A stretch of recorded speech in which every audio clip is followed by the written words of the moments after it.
Hello student, जितने भी छात्र छात्राएं 15 फरवरी के दिन हिंदी का पेपर देने जा रहे हैं तो आपके लिए यहाँ पर हम सब्जेक्टिव क्वेश्चन लेकर आ चुके हैं जो कि 100% ये वायरल प्रश्न पत्र का सब्जेक्टिव क्वेश्चन बताने वाले हैं। तो इस वीडियो को पूरा जरूर आप लोग देखिएगा प्यारे बच्चों। ये भी बताएंगे वायरल क्वेश्चन पेपर कहाँ से मिलेगा, कैसे डाउनलोड करना, कहाँ पर रहने वाला, सारा कुछ इस वीडियो के माध्यम से आपको बताएंगे। वीडियो को पूरा जरूर देखिएगा। सिक्का उछल चुका है, हेड भी आपका होगा प्यारे बच्चों, टेल भी आपका होगा। तो आइए हम लोग सब्जेक्टिव क्वेश्चन की ओर चलते हैं, किस तरह का प्रश्न आपसे पूछा जा रहा है। ठीक है, देखिएगा। तो चलिए हम लोग एक क्वेश्चन को देखेंगे, सब्जेक्टिव क्वेश्चन को। तो यहाँ पर आइए, यहाँ पर देखिएगा क्या कहा जा रहा है। पहला क्वेश्चन आपसे पूछा जा रहा है, देखिएगा। पहला क्वेश्चन है, जाति प्रथा भारत में बेरोजगार का प्रमुख कारण अप्रत्यक्ष कारण जो है कैसे बनी हुई है, इसके बारे में आपको लिखना है। तो क्या लिखना है? तो लिखना है भारत में जो है ना, भारत में जाति प्रथा का सबसे प्रमुख कारण यह है कि सामाजिक वर्ण व्यवस्था थी जो किसी अच्छे उद्देश्य के लिए स्थापित की गई थी। ठीक है, लेकिन उसने यानी कि विकृत रूप से धारणा कर लिया और भारत में जाति प्रथा का क्या हुआ, उत्पन्न हुआ। इसीलिए क्या जाति प्रथा का एक प्रमुख प्रत्यक्ष कारण बन गया। ठीक है, इस तरह से आप लोग लिख सकते हैं। अगला क्वेश्चन देखिएगा। अगला क्वेश्चन क्या करा, खा नंबर क्वेश्चन, आपकी दृष्टि में 20 यानी कि 20 के दांत शीर्षक कहानी का नायक कौन है और क्यों है? तो इसमें नायक जो है ना आपका मदन है। ठीक है, मदन है, जो कि हमारी दृष्टि से 20 के दांत के शीर्षक कहानी का नायक क्या है, मदन है। इस तरह से आप लोग लिख सकते हैं। अगला क्वेश्चन देखिएगा। ग नंबर क्वेश्चन क्या कहा जा रहा है, भारत का यानी कि लेखक मैक्स मुलर की दृष्टि में सच्चे भारत का दर्शन कहाँ हो सकते हैं और क्यों हो सकते हैं? तो लिखना है, लेखक दृष्टि के सच्चे भारत का दर्शन भारत के ग्रामीण यानी गाँवों में हो सकते हैं और ये गांधी जी भी कहते थे। ठीक है, इस तरह से आप लोग लिख सकते हैं। अगला क्वेश्चन है घ नंबर क्वेश्चन, शिक्षा का अध्ययन गांधी जी को क्यों मानते थे? तो शिक्षा का अध्ययन गांधी जी को क्यों मानते थे और क्यों मानते थे, आपको बता दें कि शिक्षा का अध्ययन गांधी जी का चरित्र निर्माण मानते थे, इसीलिए इनको गांधी जी को अध्ययन, शिक्षा का अध्ययन बोला जाता है। ठीक है, अगला क्वेश्चन देखिएगा।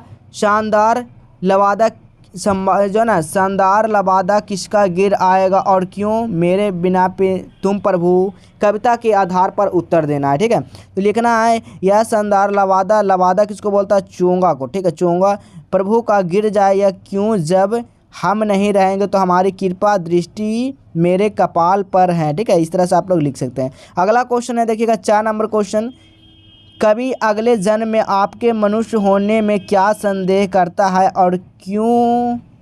यहाँ पर जो है ना क्यों और क्या कारण हो सकता है, लिखना है, कवि को पूर्वजन्म मनुष्य होने में शंका होता है कि मनुष्य जीवन ईर्ष्या यानी कटुता आदि पूर्ण होते हैं। लोगों को मानवता जो है ना मर गई है। आपसी विदेश यानी कि आपसी विद्वेष से जीवन अधोगति से की ओर चल जाता है। ठीक है, इस तरह से आप लोग लिखना है। ठीक है, अब अगला क्वेश्चन है देखिएगा। अगला क्वेश्चन क्या कहा जा रहा है, बेटे के आंसू कब आते हैं और क्यों?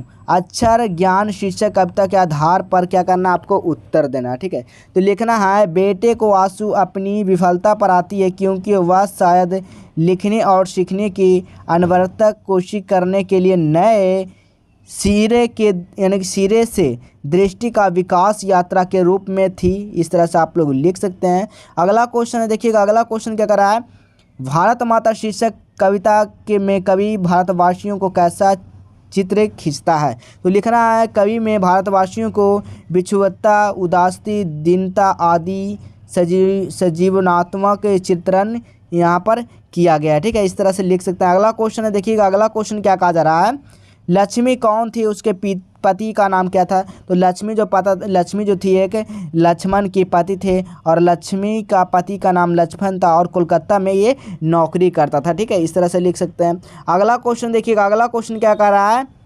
मंगमा का अपनी बहू के साथ किस बात को लेकर विवाद था? तो लिखना है, मंगमा का अपनी बहू के साथ विवाद जो था वो अधिकार को लेकर था। मंगमा अपने बेटे पर अधिकार बनाए रखना चाहती थी। ठीक है, इसीलिए इसको लेकर विवाद था। तो यहाँ पर आपको प्रश्न पत्र डाउनलोड करने के लिए, वायरल क्वेश्चन पेपर देखने के लिए आपको सर्च क्या करना है, गूगल पे जस्टवेल एजुकेशन आप लोग को सर्च करना गूगल पे, वहाँ से सारा वायरल क्वेश्चन पेपर ले सकते हैं। ठीक है, इसमें आपको और प्रश्न जो पूछे जाते हैं वो देखिएगा किस तरह का। पहला तो गद्यांश हो गया। ठीक है, पहला आपको गद्यांश पूछा जाएगा। दूसरा जो है आपका निबंध लिखना है। ठीक है, तो निबंध कौन कौन सब्जेक्ट पे लिख सकते हैं तो देखिएगा, ये सब पर तैयारी जरूर कर लीजिएगा। परोपकार पर हो गया। ठीक है, इसी तरह यहाँ पर पुस्तकालय पर हो गया। ठीक है, इसी तरह यहाँ पर देखिएगा शिक्षक पे व्यायाम पे हो गया, इससे पहले शिक्षक दिवस पे हो गया। तो ये सब चीज़ों पे आपको जो ना फोकस ज़रूर कर लेना, क्योंकि इससे है ना ये सब 99% समझिएगा, कह सकते हैं कि ये सब प्रश्न आने वाला क्वेश्चन है प्यारा बच्चों। ठीक है, तो आप लोग इस वीडियो को पूरा ज़रूर देखिएगा। और अधिक यहाँ पर सब्जेक्टिव क्वेश्चन पाने के लिए कहाँ पर आपको जाना होगा, तो सबसे पहले आपको गूगल को ओपन करना है प्यारे बच्चों। ठीक है, जैसे ही गूगल को ओपन करते हैं यहाँ पर सर्च क्या करना है, जस्ट लेवल एजुकेशन सर्च करना है। जैसे ही जस्ट लेवल एजुकेशन सर्च करता है आपको नीचे आ जाना है। नीचे आने के बाद देखिएगा इस तरह का आपका इंटरफेस दिखेगा। तो इसी वाले लिंक पर आप सभी को क्या करना है, क्लिक कर देना। ठीक है, जैसे ही आप लोग यहाँ पर क्लिक करते हैं अब आपको नीचे आ जाना है। नीचे आने के बाद देखिए क्लास 10th यहाँ पर लिखा गया है। तो इसी वाला क्लास 10th वाले सेक्शन पे आप सभी को क्या करना है, क्लिक करना है। ठीक है, जैसे ही आप लोग यहाँ पर क्लिक करते हैं अब आपको नीचे आ जाना है। नीचे आने के देखिए सारा कुछ यहाँ पर संस्कृत का सब्जेक्टिव, हिंदी का सब्जेक्टिव, सारा कुछ यहाँ पर सब्जेक्टिव क्वेश्चन दिया गया है। ठीक है, तो यहाँ से भी आप लोग आकर सारा क्वेश्चन को तैयारी कर सकते हैं। और ये 15 फरवरी के दिन का हिंदी का वायरल क्वेश्चन पेपर है प्यारे बच्चों। तो आप लोग इस वीडियो को पूरा ज़रूर देखिएगा, अपने दोस्तों के पास शेयर जरूर करिएगा। ठीक है, तो चलिए फिर मिलेंगे इसी तरह अगले नए नेक्स्ट वीडियो में। तब तक के लिए जय बिहार, जय भारत।